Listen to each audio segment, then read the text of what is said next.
Aku di Madura itu ini penumpang itu kan aku di Bangkalan terus di terminal. Jadi aku tuh ngeliatin aktivitas penumpang, aku juga bantuin nyari penumpang, nawar-nawarin ke penumpang, mamer-mamerin bisku yang tak temin di situ. Jadi aku ngerti banget kayak gimana rasanya nyari penumpang pada saat itu. Memang luar biasa sulit karena semua orang yang kita tawarin itu 80%, bener-bener 80%. Itu mereka enggak pahala, bilangnya enggak pahala, sahala, enggak, salah,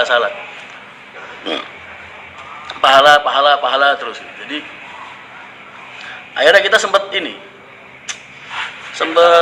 agak down lah. Kok begini?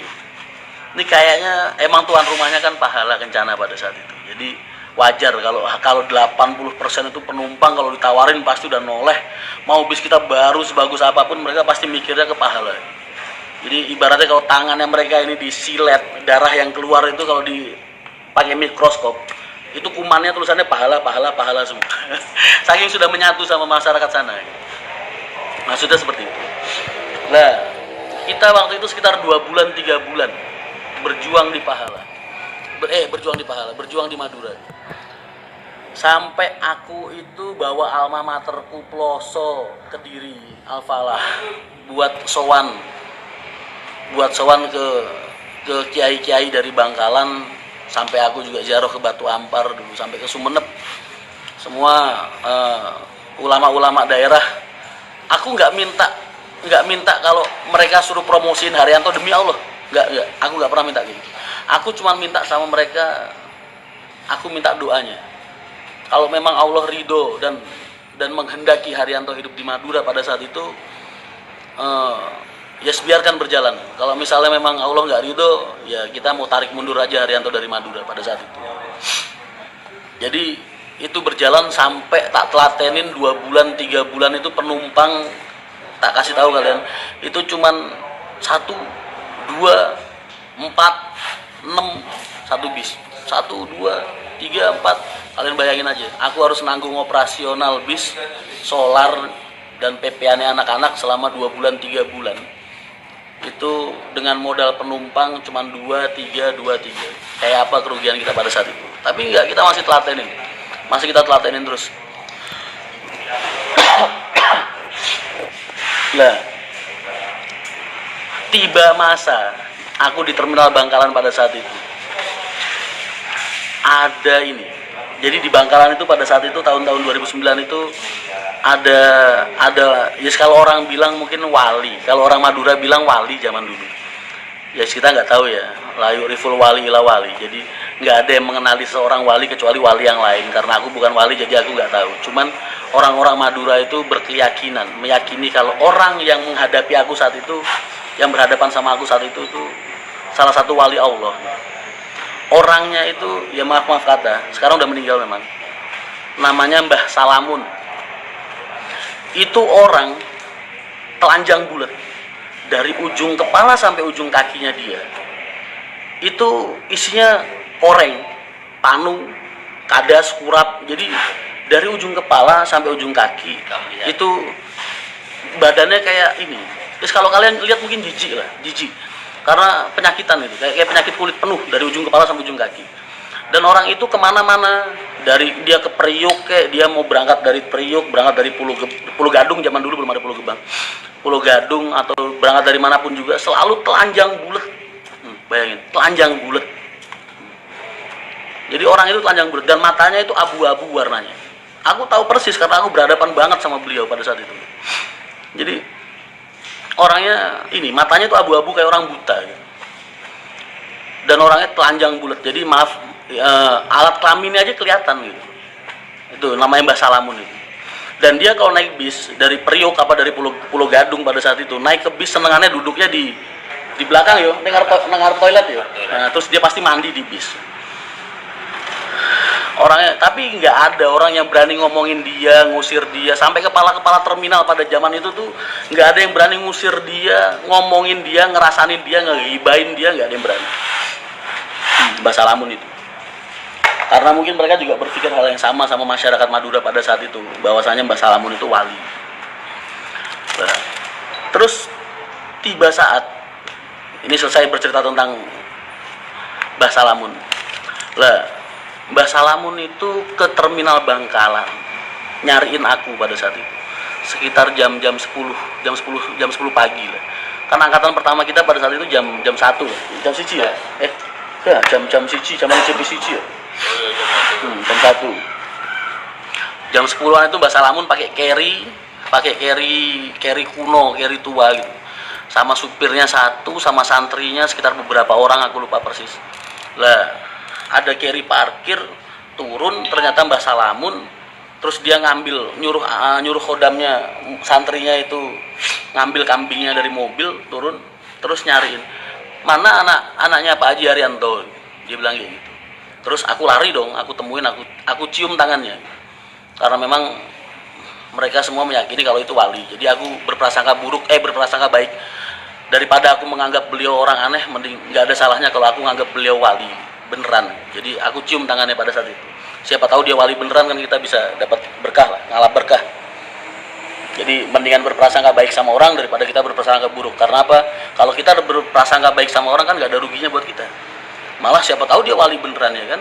Kita jadi dapat berkahnya dia. Daripada kita harus berpikir dia orang gila dan lain sebagainya, malah kan kita nggak dapat untung apa-apa, malah kita dapat dosa, ya kan? Ya seperti itulah. Lah terus dia bilang, Mbah Salamun ini ada kambing satu, tolong kasihkan ke Pak Haji Haryanto, suruh motong, masak, terus nyedekahin ke orang-orang kampung sekitarnya. Itu pesannya Mbah Salamun, aku masih ingat banget. Lah Mbah Salamun itu kan ngomong sama aku berhadapan, jaraknya itu cuman segini lah, ini badanku, ini badannya Mbah Salamun. Dan memang orangnya telanjang bulat gitu. Makanya aku tahu persis seperti apa kulitnya, seperti apa warna bola matanya. Bahkan aku sempat ngelirik alat kelaminnya, maaf. Terus ini, aku telepon bapak pada saat itu. Terus, Pak, ini ada Mbah Salamun nyuruh ini, ngasih kambing, Pak. Suruh bapak sedekahan di rumah, dimasak. Terus akhirnya bapak nyuruh aku itu ngasih bisaroh, kasih uang. Kalau enggak, aku lupa persis pastinya, kalau enggak 500-800 pada saat itu, tahun 2000. 500 ribu. Nih, rekan-rekan masih ingat semua. Karena memang kejadian itu di depan orang banyak. Suruh ngasih uang 500 ribu, terus aku panggil Fitri, karena aku kan nggak pernah megang uang, guys. Fit minta uang 500 ribu, terus Fitri ngasih uang 100-an 5 itu tak lembit jadi 2, kan agak tebel berarti kan. Nah, agak tebel. Terus ini sama Mbah Salamun, tak kasihkan Mbah Salamun, diterima sama Mbah Salamun. Uang ini demi Allah, wallahi aku nggak bohong masalah ini. Uang itu sampai tak kasih tahu, dilapin ke pahanya Mbah Salamun itu hilang. Kayak orang masukin ke kantong celana, apa enggak? Nah, uang itu kan uangnya gede, jadi aku ngeliat persis lah orang dia di depanku. Dilapin, dia kayak masukin gini, kayak masukin gitu, kayak gini. Itu hilang. Pada saat itu dalam hatiku tuh aku berpikir, ini orang apa ATM, ya kan? Kok bisa kayak gitu? Lah terus ini banyak kisah tentang dia itu aku tak cari tahu. Katanya aslinya orangnya pakai baju, pakai jubah aslinya. Cuman karena kita terlalu kotor hati kita, hidup kita nggak bisa ngelihat baju dia. Banyak yang bilang kayak gitu. Dan aku mulai mempercayai hal itu ketika aku ngelihat sendiri dengan mata kepala aku. Uang itu digesekin ke pahanya dia, hilang. Oke, selesai masalah itu. Terus akhirnya Mbah Salamun pamitan pulang. Terus kambingnya yang tadi itu kan masih dipegangin sama orang-orang, sama anak-anakku lah, sama anak-anak terminal. Tak suruh ngiket di ini bambu tenda tukang bakso yang ada di depan loket Keramat Jati yang ujung itu. Zaman dulu masih ada Keramat Jati di sana. Nah, terus diikat kambingnya itu di situ. Nah, udah diikat, Mbah Salamun pulang. Mobilnya Mbah Salamun itu keluar dari terminal, kambing itu lepas ceritanya. Kambing itu lepas. Nggak tahu kenapa, tapi tiba-tiba kambing itu memang lepas.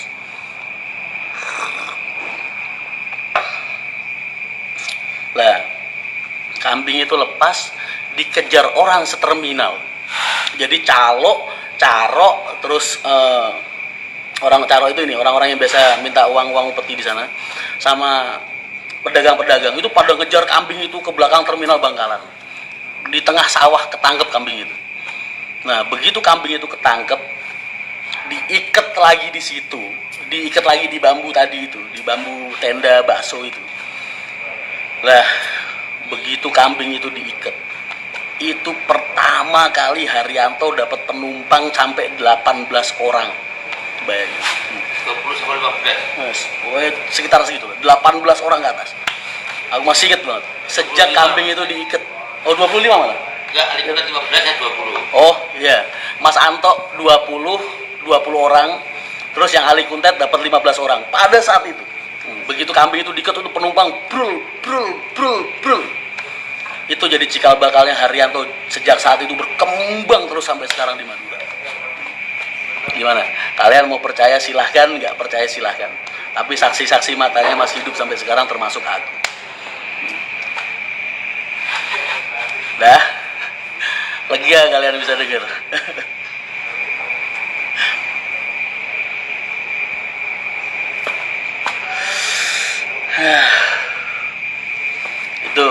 Itu cikal bakal kita di Madura. Dari jalan 2 bis sampai 6 bis, 8 bis, 9 bis. Sekarang 12 sampai 14 bis per hari. Berarti kalau crash antara 24 sampai 28 bis satu hari Madura. Tuh, udah. Mudah-mudahan bisa nambahin keimanan kalian dan kecintaan kalian sama Islam.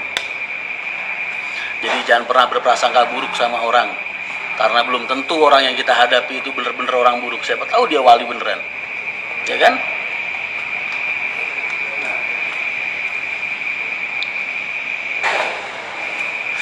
Sudahlah, itu aja dulu.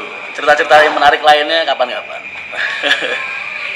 Kambingnya waktu itu tak ikat, terus dimasukin bagasimu apa bagasinya Ali?